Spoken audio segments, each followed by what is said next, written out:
Good morning. My name is Robin Eckhart. I'm one of the elders at Trinity Reformed Baptist Church, and as you're browsing this website, I thought I might give you a brief description of the physical layout of our church. Of course, you know that the New Testament church is not a building or a specific location or place.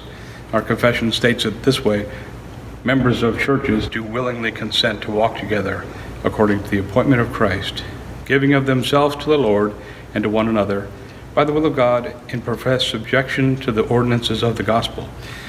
In other words, a church is Christians gathered together in local places under the headship of Christ. That is what the church is. Nevertheless, it's good for churches to have certain amenities for comfort's sake. We can meet anywhere, but if we're going to have a building, and we've been blessed by the Lord by a great building here, I believe, it should have certain structures for the purpose of public worship. For example, when you come in the door, there's bathrooms, men and women's restrooms. An important thing, but not part of anything specified in Scripture. We have a foyer area where we can meet and before worship, and just a gathering place before we enter the actual area where we do have public worship. In that area we have a book table and various resources available. I have a drinking fountain there as well.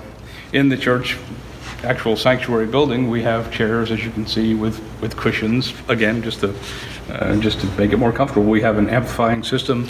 You can see in the top of the video there, we have the amplification as well for those of us who are less with loud spoken. So we have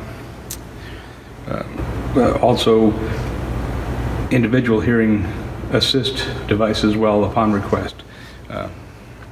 For those who might be struggling with hearing, obviously we have heating and air conditioning as well. This is Georgia, cold in the winter, hot in the summer.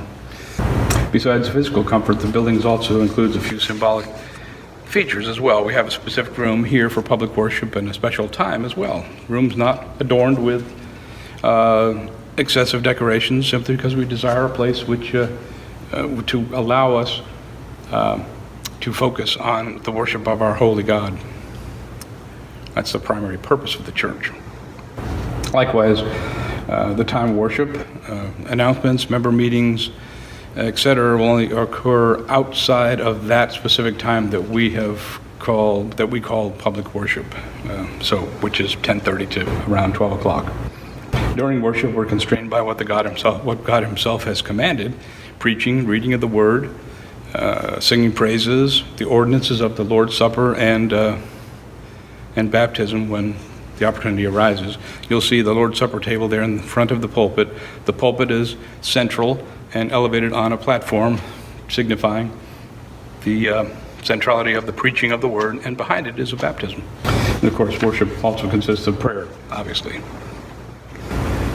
Prayers of thanksgiving, and prayers where we bring our petitions to Him. Now, none of this obviously precludes the worship or prayer meetings outside this specific time or the specific place, but just the elders definitely are called to guard this particular time for the exclusive worship of the Lord. Also, you'll see over on that side, let me just skew the camera a little bit, there's a piano. We believe in congregational singing, so we don't have a choir or a choir loft, but we do have a piano. The piano accompanies us so that to help us keep in tune and just to accompany. Within the worship service, we do not have performances per se. Congregational singing engages all to participate. We do have an offering box as well.